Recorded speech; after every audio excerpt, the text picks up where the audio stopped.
ओम शांति। यह 7 नियम बना लें और अपने जीवन में चमत्कार देखिए।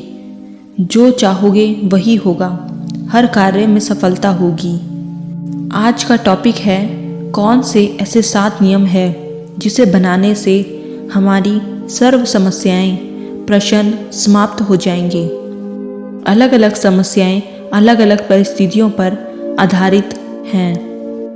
कोई को धन का पेपर है, कई आत्माओं को संबंधों का पेपर है। कई आत्माएं अपने ही संस्कारों वश दुखी रहती हैं, उदास रहती हैं। ऐसे ही अनेक सवालों का जवाब हम आपको देंगे एक लाइन में। करो तपस्या, मिटे समस्या। बाबा का एक महावाक्य है एक लाइन में, जिसमें पूरा ज्ञान समाया है। वह लाइन है, तुम सिर्फ अव्यक्त वायुमंडल बनाने में बिजी रहो, बाकी सब स्वतः होगा। स्थिति श्रेष्ठ तो परिस्थिति स्वतः बदल जाएगी, और स्थिति का आधार है श्रेष्ठ स्वमान। तो ऐसी स्थिति को श्रेष्ठ बनाने के लिए हम आपको ऐसे 7 नियम बताएंगे, जिसको धारण करने से कुछ ही दिनों में, कुछ ही समय में आपकी सर्व समस्याएं सॉल्व हो जाएंगी। आप संपूर्ण निर्विघ्न बन जाएंगे। एक पॉजिटिव एनर्जी आप में फ्लो होगी। तो पहला नियम यह है, अमृत वेला। अमृत वेला बाप दादा बच्चों प्रति ब्लेसिंग की झोली खोलते हैं। यह अमृत वेला वरदानी वेला है। एक मुरली में बाबा ने कहा था, अमृत वेला ठीक करने से सब स्वतः ठीक हो जाएगा। बच्चे, तुम सिर्फ अपना अमृत वेला ठीक करो, मैं तुम्हारा सब कुछ ठीक कर दूंगा। अगर हम अमृत वेला अच्छा योग करते हैं, एकाग्र चित्त होकर अच्छी स्थिति बनाते हैं, तो वह स्थिति दिन भर रहती है और परमात्मा शिव बाबा की ब्लेसिंग मिलने से हम स्वतः ही निर्विघ्न बन जाते हैं और हमारी सर्व प्रॉब्लम, सर्व समस्याएं स्वतः समाप्त हो जाती हैं। इसी प्रकार दूसरा नियम है, ज्ञान मुरली सुनना या पढ़ना। अमृत वेले के बाद सुबह जब भी समय मिले, 6 बजे, 7 बजे या 8 बजे तक हमें बैठ के अच्छी रीति योग युक्त बनाकर मुरली सुनना है या पढ़ना है। हमें दिन में बीच बीच में यह मुरली के पॉइंट्स रिवाइज करने हैं।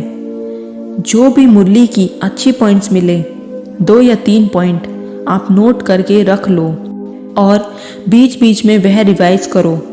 यह ज्ञान एक शक्ति है, यह मुरली एक संजीवनी है। जितना ही हम इस ज्ञान मुरली का मनन करेंगे, हम स्वतः ही शक्तिशाली बनेंगे। इसी प्रकार तीसरा नियम है, सारे दिन में जो भी आत्माएं हमारे संबंध संपर्क में आती हैं, हमें उनके प्रति शुभ भावना और श्रेष्ठ कामना रखनी है, जिसे हम कह सकते हैं सर्व प्रति आत्मिक दृष्टि बनाए रखनी है। सर्व आत्माओं का अपना अपना रोल है।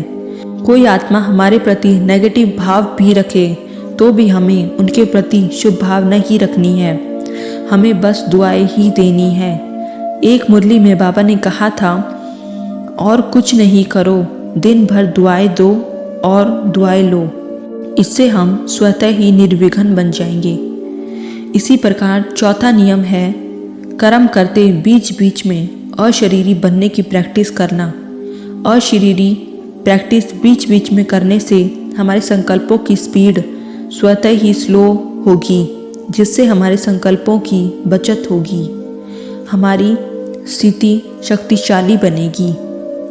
हम यह अभ्यास अपने समय अनुसार कर सकते हैं, या बाबा के द्वारा जो दिए गए ट्रैफिक कंट्रोल के टाइमिंग है, उस टाइमिंग में भी कर सकते हैं। इसी प्रकार 5वां नियम है, भोजन और पानी योग युक्त होकर स्वीकार करना।